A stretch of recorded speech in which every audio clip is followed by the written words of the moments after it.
And so when you look at guys like Elon Musk, Donald Trump, Vusi Tembakwayo, Gary Vee,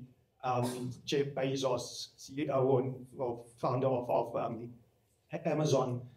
these gentlemen are intentional about building their personal brand. So what you see online and through social media, whether it's written articles that Elon Musk is sharing his latest development on Twitter, or whether it is Donald Trump that is interviewing the UK president, and whether it's on YouTube or maybe a shorter version on TikTok, that is all intentional. And the reason for that is they are establishing themselves as thought leaders in their industry.